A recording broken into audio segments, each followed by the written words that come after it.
Привет, я Сергей Гончаров, я колорист. Но сегодня я ничего не хочу говорить вам о цветокоррекции. Хочу поговорить о процессе, который предшествует, то есть о подготовке.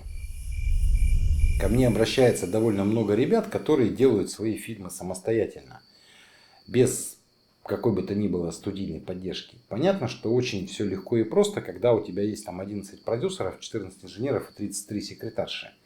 Они все сделают за тебя, и нужно будет только прийти и ткнуть пальчиком, что ты хочешь, чтобы получилось. Но если это не твой случай, то тогда вот эта небольшая памятка. Первое, что нужно сделать после того, как вы окончили монтаж, это вывести референс.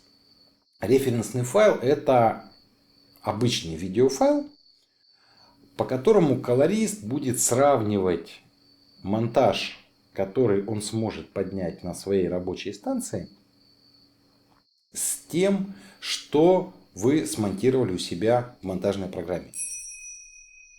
На этом этапе возникает масса проблем. Регулярно одни планы заменяются другими, 100% уезжает скорость на ретаймах, то есть это места, где вы замедляли или ускоряли видео. После того, как референс файл готов, возвращаемся к нашему рабочему проекту, делаем копию, обязательно делаем копию основной секвенции. Почему копию? На случай, если что-то пойдет не так, у нас всегда будет оригинал, к которому мы можем вернуться и начать все сначала. Так вот, в этой копии наша задача, во-первых, удалить все adjustment layers, все титры, то есть все, что не является исходными материалами, снятыми для нашего фильма или какой-то графикой, которая делалась где-то отдельно. После этого, очень важно, удаляем всю многоэтажность. После монтажа обычно таймлайн выглядит довольно весело. То есть мы имеем какие-то многоэтажные конструкции, либо из дублей, либо из каких-то вариантов планов. Когда мы это смотрим, то в окне превью, собственно говоря, мы не видим все, что лежит ниже основного файла. Но у колориста все выглядит несколько иначе. В рабочей закладке таймлайна как такового вообще нет. Есть последовательность клипов. И если у вас 4 клипа лежит под тем, который основной сверху и который мы, собственно говоря, видим в качестве основного материала, то у колориста будут вот все 4. И разобраться, какой же нам сейчас нужен, часто бывает сложно. На это уходит какое-то время. Наша задача всю эту многоэтажность удалить и в идеале прийти к одной дорожке, на которой у нас лежат только те фрагменты видео, которые, собственно, приняты в монтаж. Все остальное нещадно удаляем. Удаляем также все adjustment layers. И удаляем, вот, кстати, очень важный момент. Те, кто работают в премьере, очень любят что-то доделать в After Effects и поставить это на таймлайн премьера, по-моему, через Dynamic Link это называется.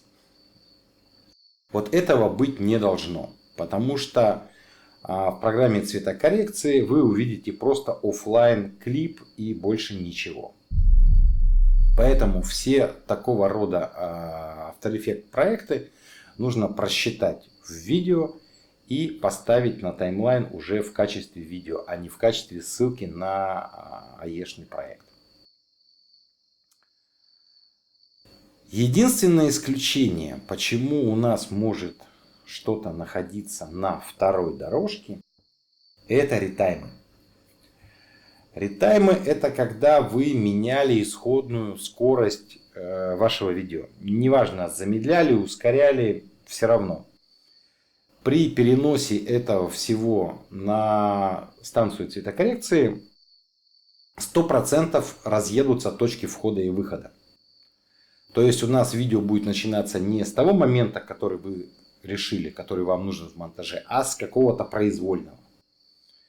Поэтому клипы, где у нас присутствует изменение скорости, вытаскиваем на вторую дорожку и ставим ей скорость 100, предварительно, естественно, себе где-то в блокнотике поставив, какая скорость была у вас в монтаже.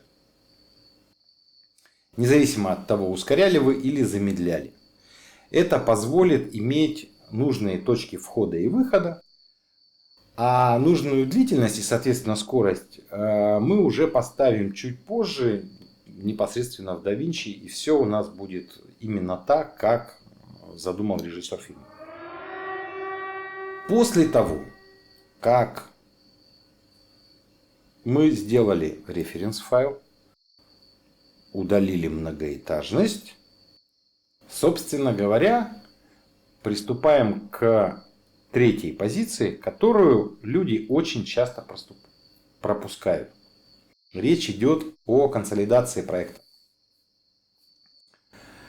Очень часто материал лежит на разных дисках. То есть что-то материал с камеры, он лежит в одном месте, есть какая-то графика, она лежит в другом месте, есть какая-то досъемка, она лежит в третьем месте. А еще мы что-то сняли на GoPro, оно вообще не пойми где находится. И очень часто случается ситуация, когда человек приезжает на цветокоррекцию, мы поднимаем проект, а части материала нет. И начинается: ой, это лежало на каком-то диске, я забыл, не знал, давайте мы сейчас сделаем это, потом я дошлю что-то. Вот, чтобы всего этого избежать, нужно сделать одну очень простую вещь. Нужно сделать консолидацию. А в любой монтажке этот функционал присутствует. В премьере, по-моему, Media Manager называется. Ну, сейчас мы откроем, собственно, премьер, я вам там покажу. Суть операции в следующем. Премьер умеет собрать все файлы, которые используются в вашей секвенции, и положить их, скопировать их на какой-то отдельный диск. Это очень удобно. То есть подключаете внешний диск, с которым потом поедете к колористу, создаете там папочку имени вашего фильма и, собственно, посредством команды из монтажки собираете в эту папку весь ваш материал. Процесс не быстрый, но крайне важный. Здесь есть два момента. Помимо того, что уже точно весь материал, который вы использовали, будет на том диске, с которым вы поедете в студию цветокоррекции, плюс вы имеете дополнительную копию. Потому что мало ли что может случиться по дороге с этим диском. Вы его можете потерять, уронить, я не знаю, злодеи на вас какие-то нападут. После того, как премьер заканчивает делать консолидацию, мы имеем папку, в которой лежат все наши, скопированные исходники и файл проекта.